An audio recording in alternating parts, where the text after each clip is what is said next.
بسم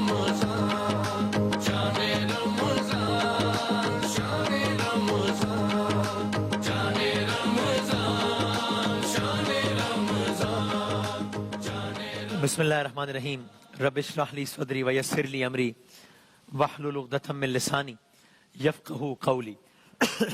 سرکار دو عالم صلی اللہ علیہ وآلہ وسلم کی سیرت مبارکہ کے حوالے سے یہ داستان جاری ہے، اور کل آپ کی خدمت میں عرض کیا تھا کہ سرکار دو عالم صلی اللہ علیہ وآلہ وسلم کی ولادت کے بعد کس انداز سے وہ ایک قافلہ آیا تھا مکے میں، اور اس کے بعد وہ دائی حلیمہ کے ساتھ قافلہ روانہ ہوا، یہاں تک کہ قافلہ بنو سعد پہنچ گیا۔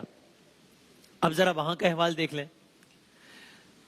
دائی حلیمہ کا گھر پتھروں کا بنا ہوا تھا، جہاں ان کے بچے اپنے ماں باپ اور ننھے مہمان کے منتظر تھے، چونکہ سن رکھا تھا کہ ایک بچہ آ رہا ہے، ہر عورت کے ساتھ کوئی نہ کوئی بچہ آ رہا تھا، لیکن اس بچے نے جب سے دائی حلیمہ نے اس بچے کو گود لیا تھا تب سے کیا حالات کس طرح مختلف ہوئے تو آپ کی خدمت میں عرض کیا تھا۔ تو بہرحال اب جب سرکار دو عالم صلی اللہ علیہ وآلہ وسلم وہاں پہنچے ہیں، دائی حلیمہ کی بیٹی نام شیمہ آگے بڑھ کر ننھے محمد صلی اللہ علیہ وآلہ وسلم کو گود میں لیا، اور بس دیکھتی ہی رہ گئی، اور پھر یہ بچہ ایک کے بعد دوسرے کی گود میں جاتا اور تحسین و ستائش کے الفاظ سنتا، اور دائی حلیمہ کا پورا خاندان اس کی برکت کی وجہ سے خوشحال ہو گیا، اس بچے کی برکت کی وجہ سے۔ وہیں اس خاندان میں حارث کا ایک ہی کام تھا کہ وہ بچے کی خدمت کرے۔ بچہ اب تھوڑا بڑا ہو رہا ہے تو اپنے دودھ شریک بہن بھائیوں کے ساتھ بکریاں چرانے لگا سرکار دو عالم، ہاں ان کی دیکھ بھال کرنے لگا کہ کہیں کوئی گم نہ ہو جائے، کہیں کوئی بھوکی نہ رہ جائے، کوئی طاقتور بکری پر کوئی طاقتور زیادتی نہ کر دے، جانور پر اس کے ساتھ کوئی ظلم نہ ہو جائے۔ پر بچہ ایسا دوڑتا پھرتا کہ بھائی بہن حیران رہ جاتے، لیکن وہ کیا جانے کہ در حقیقت یہ بچہ بکریاں نہیں چرا رہا، بلکہ اس کو یہ اس بات کا اظہار کرایا جا رہا ہے کہ کس طرح اس نے آگے جا کر انسانیت کا خیال کرنا ہے۔ سبحان اللہ۔ اسی لیے سرکار دو عالم نے ایک موقع پر فرمایا کہ کوئی نبی ایسا نہیں گزرا جس نے بکریاں نہ چرائی ہوں۔ بکریاں چراتے ہوئے ایک بہترین اس طرح کا کام ہے کہ انسان ایک بہترین منتظم بھی بن جاتا ہے۔ تو وہیں قبیلے کی آزاد فضاؤں میں وہ صحت مند بھی ہو رہے تھے سرکار دو عالم۔ داستان آگے بڑھاتے ہیں تیزی سے۔ اب یہاں پر وقت گزارنے کے بعد آپ جانتے ہیں یعنی مکے میں ولادت با سعادت ہوئی، پھر یہاں پر ہے بنو سعد۔ اب سرکار دو عالم صلی اللہ علیہ وآلہ وسلم کو واپس مکے لایا گیا۔ جب واپس مکہ لایا گیا تو جناب آمنہ کے آنگن میں تو گویا بہار آ گئی۔ آگے بڑھتے ہیں۔ اب سرکار دو عالم کی عمر ہوئی 6 سال، عمر مبارک 6 سال۔ جناب آمنہ کے دل میں، ہمارے ماں باپ قربان سرکار دو عالم کی والدہ گرامی پر، جناب آمنہ کے کیا کہنے، جناب آمنہ کے دل میں خواہش پیدا ہوئی کہ مدینے میں موجود اپنے شوہر یعنی کہ حضرت عبداللہ سرکار دو عالم کے والد، مدینے میں ان کی قبر تھی۔ جناب آمنہ کے دل میں خواہش پیدا ہوئی کہ اب حضور بھی آگے ہیں تو مدینے میں موجود اپنے شوہر کی قبر کی زیارت کی جائے اور وہاں اپنے رشتہ داروں سے بھی مل لیں۔ سرکار دو عالم کو ساتھ لیا، خدمتگار جن کا نام تھا ام ایمن ان کو ساتھ لیا، مدینے روانہ ہو گئی۔ مکے سے مدینے جا رہی ہیں حضرت عبداللہ کے قبر کی زیارت کے لیے۔ یہ سارا معاملہ ہوا، واپسی کا سفر ہے، مدینے سے واپس مکہ آ رہی ہیں۔ اچانک مدینے سے واپس مکہ آتے ہوئے ایک مقام ہے، نام ہے ابوا۔ یہاں پر جناب حالت سفر میں ابھی سرکار دو عالم اپنی والدہ گرامی کے ساتھ اور جناب ام ایمن کے ساتھ، جناب آمنہ کی طبیعت میں کچھ ذرا خرابی محسوس ہوئی یہاں پر،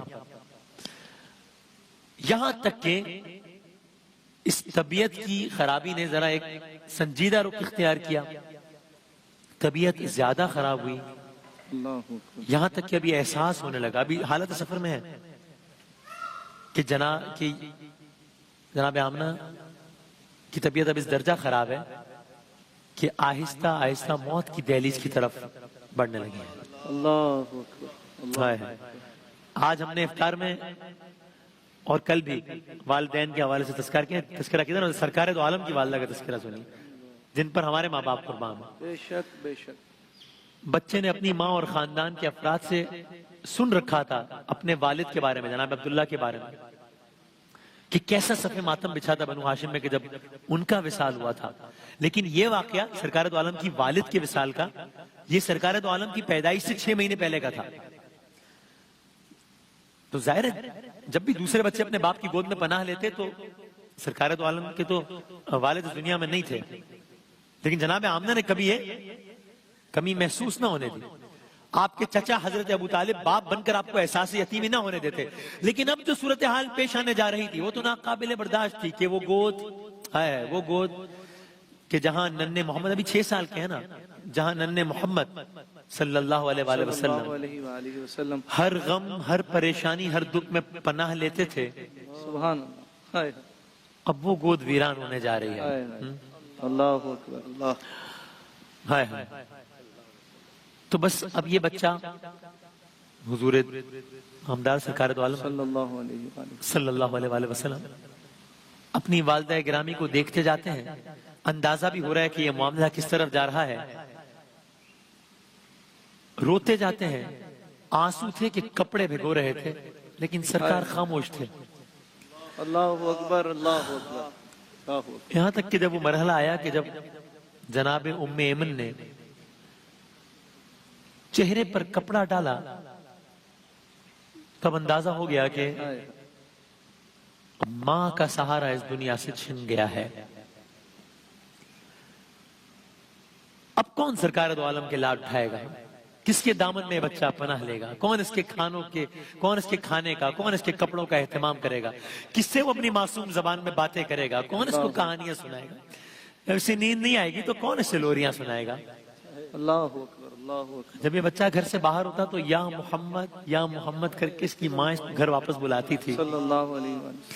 صلی اللہ علیہ وآلہ وسلم. اب تو بلانے والا بھی کوئی نہ ہوگا. تو پس یہ وہ موقع تھا کہ جہاں پر اپنے دکھ کا، اپنے غم کا اظہار کیا، اور وہ دکھ جو سینے میں لاوے کی طرح ابل رہا تھا پھٹ پڑا، اللہ.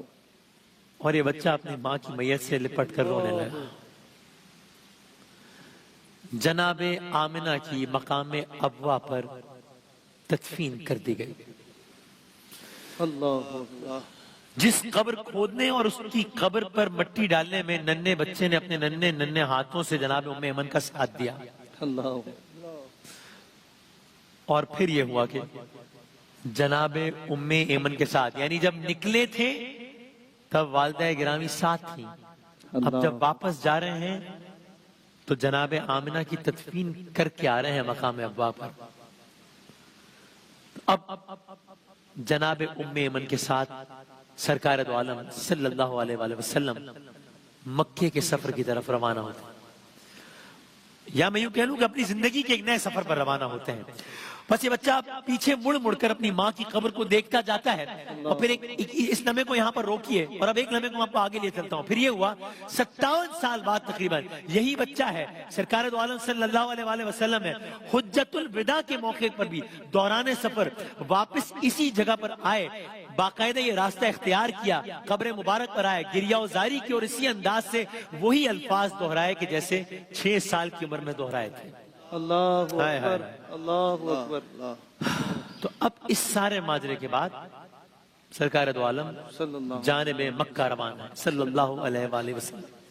یہاں سے سیرت مبارک کا تذکرہ، یہاں سے داستان کا تذکرہ کل آگے بڑھائیں گے انشاءاللہ.